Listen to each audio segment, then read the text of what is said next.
Everyone, good evening. চলে এসেছি আরো একটা নতুন ব্লগ নিয়ে। সবাই কেমন আছে? আশা করি খুব ভালো আছো। আমরা কিন্তু বিন্দাস আছি। আর আজকে সোমবার, আর সোমবারেই বেশি ব্লগগুলো করা হয়, যেহেতু বর থাকে বাড়িতে, একটু ঘুরতে ঘুরতে বেরোই, তো সেই কারণে।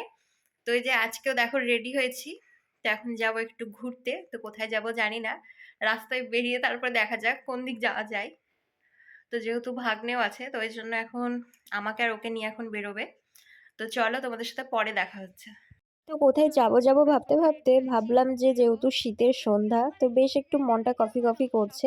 তো সেই কারণে এখন তিনজন মিলে আমরা যাচ্ছি আমাদের থেকে।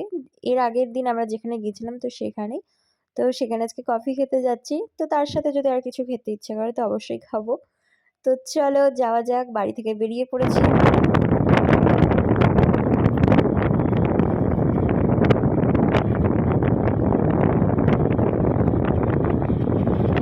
তো এরপরে দেখো আমরা চলে এসেছি আমাদের থেকে। আর যেহেতু আজকে সন্ধ্যা সন্ধ্যা এসেছি সেই কারণে এখন ভালোই ভিড়টা ছিল। এরপরে দেখো যেখানে আমরা বসি সেখানে আজকে জায়গা পাইনি, তাই আজকে আমরা অন্য দিকটাই চলে এসেছি।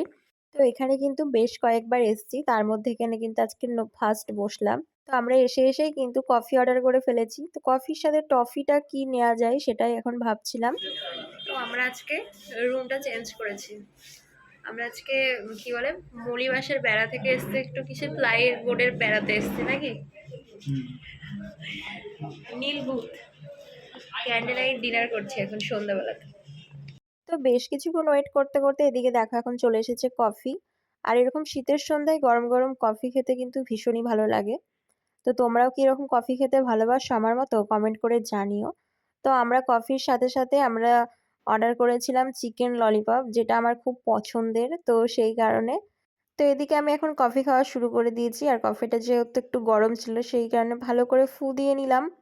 তো বেশ ভালো লাগছিল খেতে, সেটাই আমি ওদেরকে বলছিলাম। তো এরপরে দেখো আমাদের জন্য চলে এসেছিল চিকেন ললিপপ।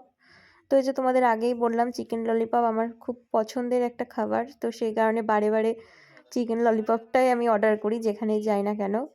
তো এরপরে দেখো আমাদের খাওয়া দাওয়া কমপ্লিট হয়ে গিয়েছে। আর তিশান যেহেতু বিরিয়ানি খেতে খুব ভালোবাসে আর ও রাতে নাকি ডিনারে বিরিয়ানি খাবে, তাই ওর জন্য এই একটা বিরিয়ানি নেওয়া হয়েছে।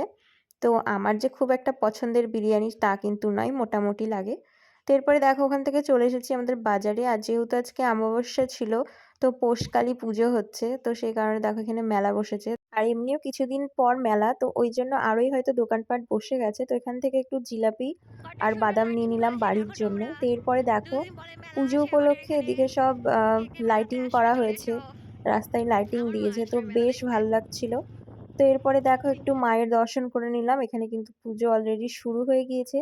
তো এখানে বেশ কয়েকটা জায়গায় পুজো হচ্ছিল, তার সাথে খিচুড়ি প্রসাদ খাওয়া ছিল, কিন্তু চান্স পাইনি, এত ভিড় আর এত লাইন সেই কারণে। তো ঠাকুর প্রণাম করে চলে আসলাম। একটু এইদিকে আগিয়ে এসে দেখলাম যে এখানেও মা কালীর পুজো হচ্ছে। আর এখানে কিন্তু খিচুড়ি প্রসাদ খাওয়ানো হচ্ছিল, কিন্তু এখানেও লাইন আর প্রচণ্ড ভিড় ছিল। তো দূর থেকেই প্রণাম করে নিলাম। তো এরপরে দেখো এখন চলে এসেছি আমাদের পাড়ারই এক নার্সারিতে। তো কয়েকটা ফুলের গাছ নিলাম, অনেকদিন থেকেই ভাবছি নেব নেব, কিন্তু নেওয়াই হচ্ছিল না। তো এই যে এই ফুলের গাছগুলো নিয়েছিলাম, কি যেন নাম আমার এই মুহূর্তে মনে পড়ছে না। তোমরা যদি এই ফুলের গাছটার নাম জানো অবশ্যই কিন্তু কমেন্ট করে জানিও। আর সাথে নিয়েছিলাম দুটো চন্দ্রমল্লিকা। আর জানো তো আমাদের এদিকে হনুমানের অত্যাচার খুব, কোনো গাছই কিন্তু রাখে না, তো সেই কারণে অল্প করেই গাছ নিলাম। তো দেখো এই যে বাড়ি চলে এসেছি আর এই গাছটা নিয়েছি, আর এই ফুলটা কিন্তু ভীষণই ভালো লাগছে। তোমাদের কেমন লাগলো জানিও। অ্যাট লাস্ট বাড়ি চলে এসেছি।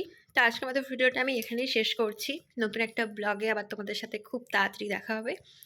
কেমন লাগলো আজকের এই ব্লগটা অবশ্যই কিন্তু কমেন্ট করে জানিও। তো সবাই ভালো থেকো, সুস্থ থেকো। আজকের মতো টাটা।